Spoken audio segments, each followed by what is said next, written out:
Yes, people, what's happening? Welcome back to Chelsea Fan TV and welcome to another edition of the Opposition Preview. First things first, guys, make sure you smash the like, subscribe if you're new around here, and as always, leave your thoughts in the comments below.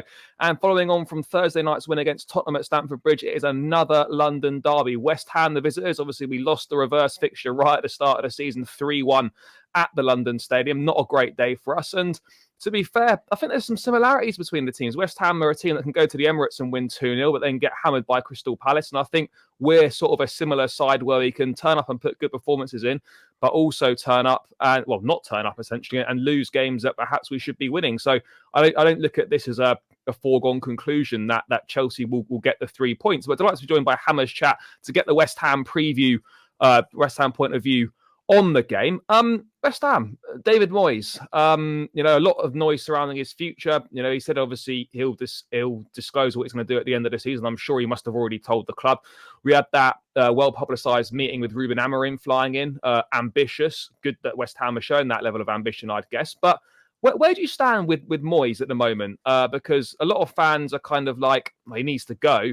But then the last time he went and you replaced him with perhaps a more expansive manager like Manuel Pellegrini, it didn't really work out. Yeah, I'm in the he's got to go camp. I think he's maybe been here a season too long. I think, winning the Conference League final last summer gave him like an additional year. Had we not won that, I wouldn't have been surprised had they sacked him last season off the back of the Premier League campaign where we finished 14th, but it doesn't tell the whole story. We were in a relegation battle and the football was pretty dire for the majority of it. This season, obviously, the results have improved in the Premier League side of things, but ultimately, we could still finish in the bottom half of the table come the end of the season. We're looking over our shoulders at Bournemouth. You've just overtaken us. You'll stay above us as well. Got knocked out Europa League at the quarterfinals, and there's no shame in getting knocked out by Bayer Leverkusen. But what has looked like it could have been a good campaign for us in January, we're sixth in the table in the Europa League knockouts, and obviously we still have the FA Cup to go. Well, today we got knocked out Europa League quarterfinal, got knocked out in third round of the FA Cup by Bristol City, and we could possibly finish in the bottom half of the Premier League table. So it could end up being a poor campaign for us, really. But ultimately, his contract's expiring. It's all just gone a little bit stale, and I think he's done a good job for us, and people will say, so what do you expect? The results could have been better, but my main complaint isn't around the results per se. It's the lack of entertainment. The football's never really been that great. I think when it yields results, I feel like I'd almost have to put up with it to some extent because it's working. But when it's not working, it becomes very unenjoyable and unnecessary pretty quickly. Yeah, I mean, I look at West Ham, and I think there's some fabulous footballers there. Jared Bowen, Lucas Paqueta, Mohamed Kudus, who joined last time. You've got Julian Alvarez in midfield. Ward-Prowse, I think, is a good footballer. There's a basis of a very good team there. And, I mean, I've watched West Ham a few times this season, and you sort of think, with the players available, the brand of football should perhaps be a lot more exciting. I guess that's a common feeling amongst the West Ham fan base. I mean, do you think that Moyes is setting the team up in a way that stifles those kind of creative players? And if they were given a bit more freedom under perhaps a more forward-thinking manager, we'd see even better performances from them. Yeah, I would like to think so, and that's the risk involved from the board at West Ham this summer to try and change manager, because I always say replacing Moyes' results will be difficult, but replacing him with somebody that can play better football is quite easy, actually. And I do think some of them have struggled a little bit to sort of perform in the way that we played. There's been quite a lot of games where you see Kudus pick the ball up and he'll dribble 20, 30 yards, take on 2 or 3 players, and eventually the fourth person tackles him. But he shouldn't have to make those kind of runs in order to get us up the pitch. His football worked when he first came back in, and we played counter-attacking football, and we had that period where we had Jesse Lingard in the team, and the football was enjoyable to watch then. But we're not even counter-attacking well anymore. It's not even like we're efficient at that type of football. It's not great, really. There's been quite a few games where we've won, and our man of match has been our goalkeeper, and that shouldn't necessarily be the case. Usually, it's someone at the other end of the pitch when you win a game that he's the main man. you know, I'd imagine Chelsea won plenty of games this season. Man of the match automatically goes to Cole Palmer. It's not like you're looking at your goalkeeper thinking he's the guy that's got us the 3 points today. So it's just gone a bit. It's just not good enough anymore. And like you said, we've got some real top talent there. We should have plenty of money to spend in the summer as well. We need a new striker because Antonio's getting on and we've tried to replace him twice already and failed. So it's third time lucky. But Moyes is sort of showing that he's never really been able to work with Scamacca and Haller. Two strikers have gone on to do it elsewhere at top European clubs, but couldn't do it at West Ham. We need to invest in a good striker this summer, and there's nothing to suggest at West Ham that Moyes is the one to get the best out of whoever that attacker might be. So, yeah. I look at West Ham's recruitment, and I think they've done a good job replacing Declan Rice. I think Tim Steidten, the guy that came in from Germany, I think he's done a good job. You know, you look at players like Edson Alvarez coming in, Ward-Prowse, a good Premier League signing. You know, obviously Lucas Paqueta came in not last summer, but he's fairly new. Mohamed Kudus, a massive coup for the club. You know, there's been some good signs there. There's some good players there. Do you? Because I've see on Twitter, I know Twitter's not the best barometer for opinions necessarily, but I see a few West Ham fans on there criticising Tim Steidten and the work that he's done at the club. I mean, what have you thought of what he's done? And do you sort of trust him in the recruitment side of things? Do you think, you know, I think the Declan Rice money was spent well, but do you trust the club to push forward and invest in the right areas and spend that money?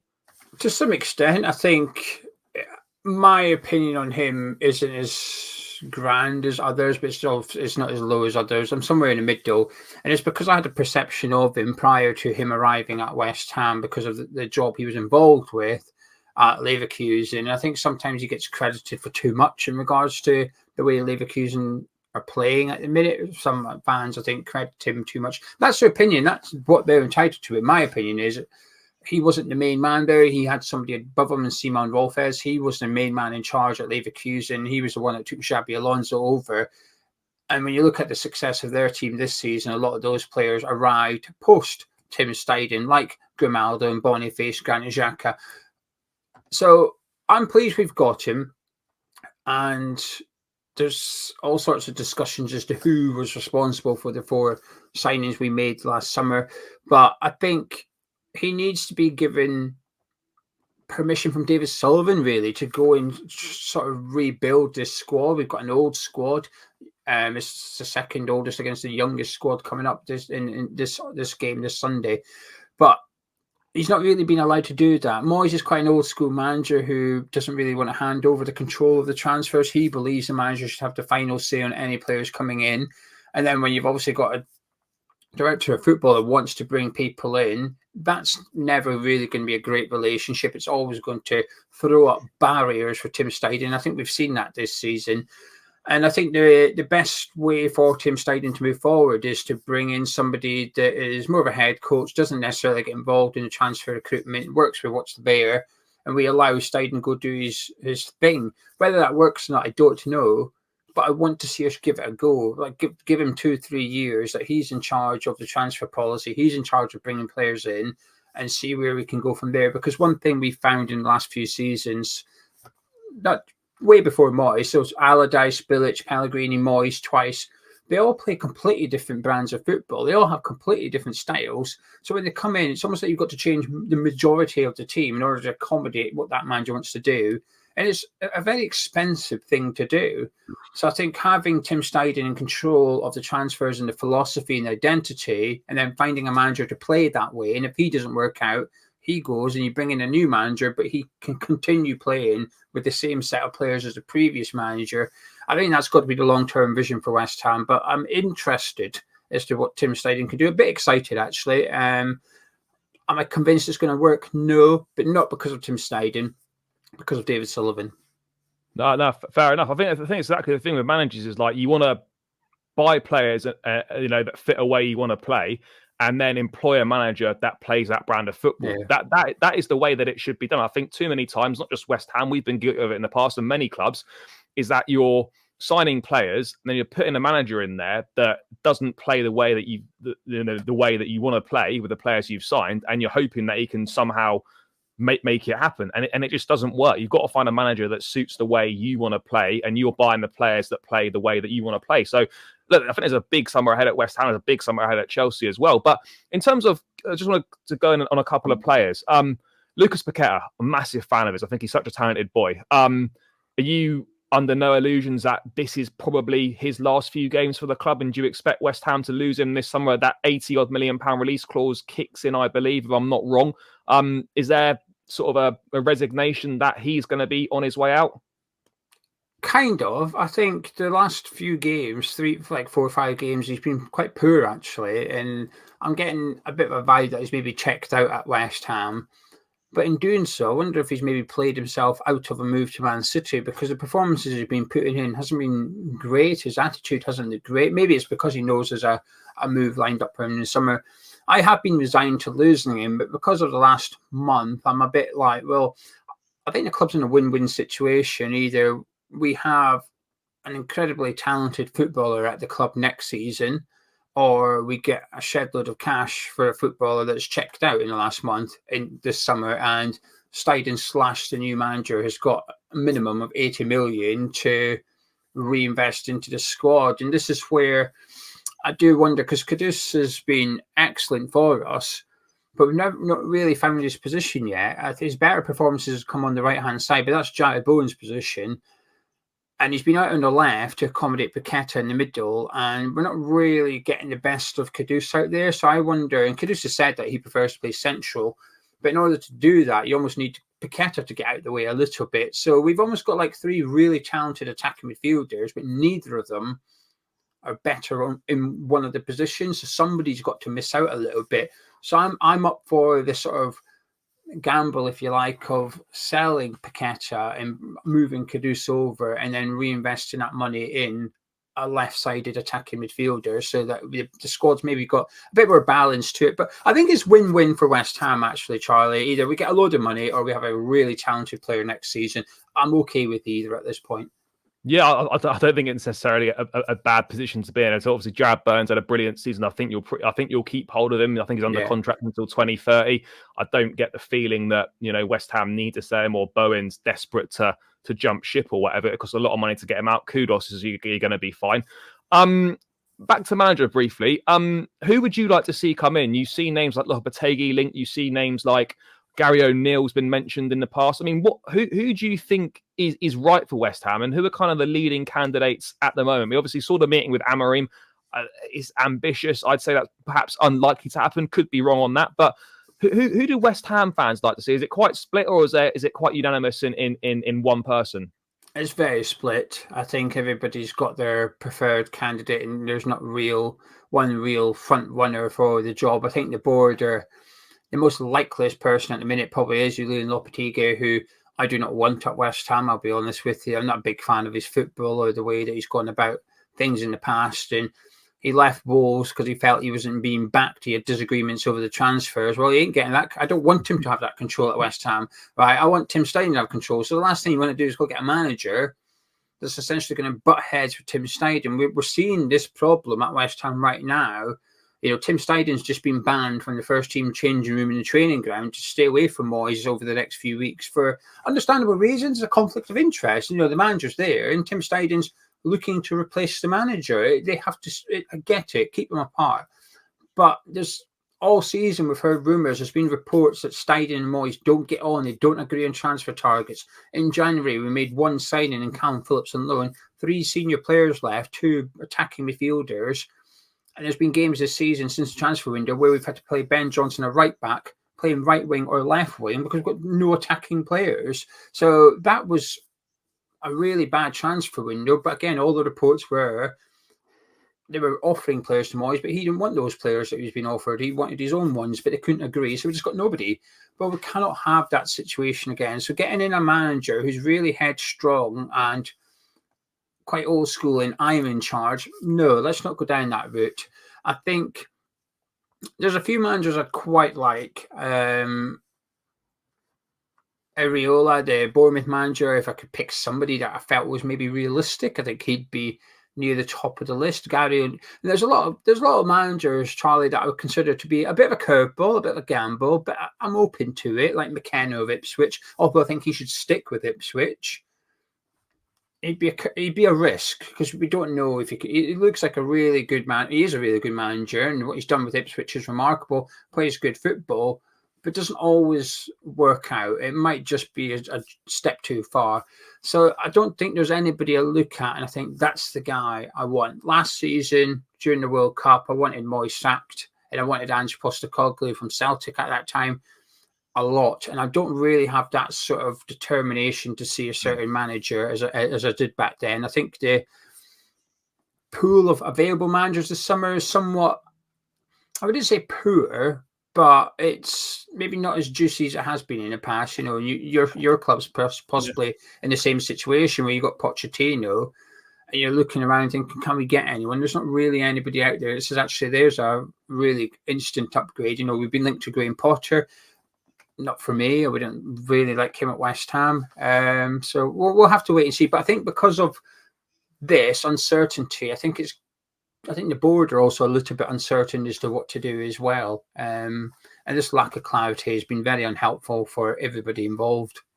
No, absolutely. I think it's crucial in the summer that, you know, West Ham get the manager sorted as quickly as possible. You've got the Euros coming up, which also kind of throws a bit of a curveball into proceedings, but you need to have that manager in before the start of pre-season.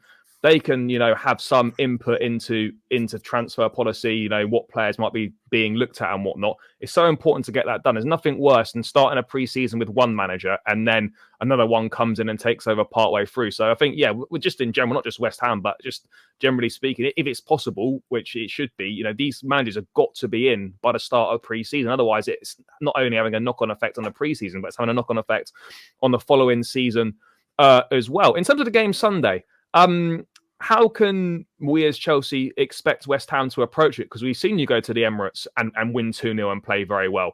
You know, we've seen you compete in big away matches, but then I've also seen West Ham recently go to Crystal Palace and just not turn up at all. So what sort of West Ham can we expect to turn up? I think it's a little bit like Chelsea, you know, you don't really know what you're going to get. Yeah, there is that element to it. I think, you know, we did okay against Liverpool last weekend at London Stadium, but that wasn't a good Liverpool side, and they're probably there for the taking, but we didn't really look like we wanted to beat them or believe we could beat them, despite it being quite a low tempo game and whatnot. I think for me, I'm struggling to really look forward to it, Charlie. It's a little bit like, just can we get the season over and done with and get this manager situation cleared up? Obviously, not being able to get European football is a huge blow because we were sort of in the mix, literally in the mix all season, and then 3 games to go, we're out of it. And it's just a bit deflating, really. Obviously, a week between games, you'd like to think we've reaped the benefits of that, having played a lot of midweek games. But the reality is we've won 3 games in 2014. We're now in May. It's not good. If you take the 2014 league table, we're 15th in the league. We deserve to be 15th. It's not even like things haven't been going our way, etc. Maybe been 1 or 2 VAR calls, like at St James's Park, which have been harsh, but ultimately it's not something I feel like we've been completely mugged off by that. But I think the season's over for us, and I think we're seeing that a little bit. I think the only good thing compared to the game against Crystal Palace is we didn't have Jared Bowen in that game, and we'll have him for this one, who is just a sensational player, really. When we've got him in the team and he's on it, we've got a chance. A goal and assist against Liverpool last weekend as well, so he gives me hope. But you know, I quite like Pochettino, and I quite like the way he's played recently. I think you've done quite well, you know, come Christmas onwards with that. I think I've actually found Chelsea quite entertaining to watch, and I think, you know, the second half against Aston Villa, I've not seen many teams batter Villa like Chelsea did, and I think Managerial has really nailed down his position in the team. I think Palmer's better on the right than central, but I think Managerial out on that right will roast Emerson. So yeah, I think you have got a lot about you, and you've got pace, and we never really cope well with sort of quick attacks. So I'm not looking forward to it. Yeah, no, it's always a difficult one, isn't it? You know, I think last season, I think we won 2-1 in the dying seconds at Stamford Bridge, if I remember rightly. I think we've had a season before where we got very lucky with a VAR decision, or that might have been the same game, actually. Same game, yeah. Same game, yeah. I think we probably did get away with one. Well, not probably, we did get away with one. You beat us earlier in the season. I mean, I think a lot's changed since that point. I mean, do you take any confidence from that game going into this one? Or do you think, you know what, too much time's passed since then? The lie of the land's very different. Yeah, way too much time. But also, Moyes can sometimes approach these games differently to the home games. At home, when we play yourselves, Man United, I always fancy I, West Ham at home against the big sides, you know. I yeah, think I actually quite look forward to it. And his record wasn't as good as I thought. When I seen his record at home to some of the top 6 teams, I thought it was better than it was. But away from home, it's very white flaggish. I've seen it already today that Moyes' record at Stamford Bridge, I think he's played 18 games, drawn 7, lost 11. I'm like, he's never won there as a Premier League manager in a Premier League game. And it's no surprise. We can sometimes turn up. And it's sort of like we play the badge, not the team, if that makes sense. It's almost like Chelsea now can't beat them, forget it. And it's like, well, okay, this isn't Mourinho's Chelsea anymore, but we almost approach it like you do have John Terry and Drogba and Frank Lampard in the team. And so the way we approach home and away games is significantly different. But I'm just hoping that because you played on Thursday and we've had a break, we might see a little bit of benefit. But I'd be lying if I sat here saying I was confident and looking forward to it. It's a shame. I hate feeling like this. I really hate feeling like this. But 3 games to go, it's just like, could the season just be finished?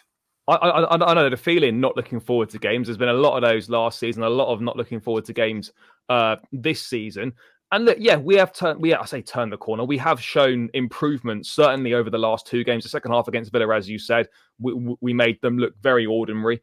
Against Tottenham with 14 players out injured, we played very, very well. I know Spurs are in a bit of a dip, but they're still a decent side, and we comfortably beat them. And so you sort of thinking, right, well, can Chelsea now actually string a run of games together? I think this season we've literally only twice won back-to-back Premier League games. That's not good enough. You know, I think that, you know, it isn't. Yes, you know, you can point to mitigating factors and whatnot, but the reality is, in the moments that have mattered, we haven't been good enough across the course of the season. So I'd like to say we can push on and win. If we perform like we did on Thursday night, if we perform like we did in the second half against Aston Villa, then I absolutely think we have got enough to win. But at the same time, I've watched this team enough times this season to know that something's coming round the corner, a bad result, because we don't do back like consecutive good performances. That just hasn't happened this season.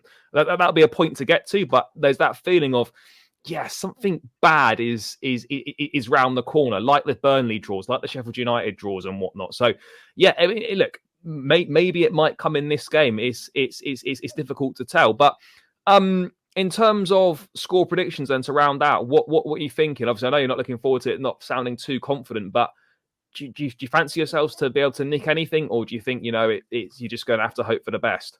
I mean, we could do. I'm sitting here being pessimistic, but we've got good players, and you know, Antonio's been in good nick since he returned from injury. Like I said, Bowen's incredible, and he's still got something to play for. While I say the team's maybe not got anything to play for, he does. He needs to get that spot in the England squad for the Euros, and obviously he's got Cole Palmer up against him.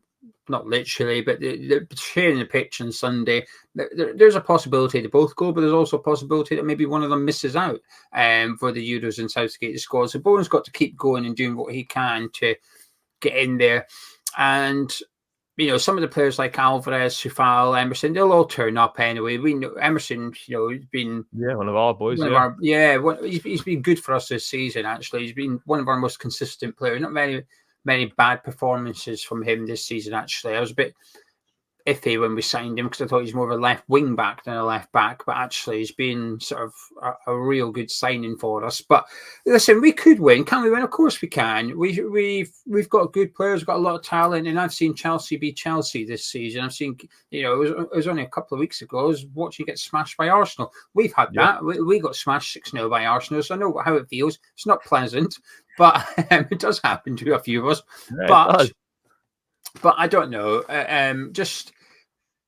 It's been a few weeks of just underwhelming vibes from West Ham. You know, the home game against Leverkusen aside, you know, Fulham, we just rolled over and got our tummies tickled at home to Fulham. When if we won, we went 6. Crystal Palace win, we go 6. We were 4-1 down at halftime. There's just too many bad performances. 3 wins in the calendar year so far. So I'm going to say 2-1 Chelsea.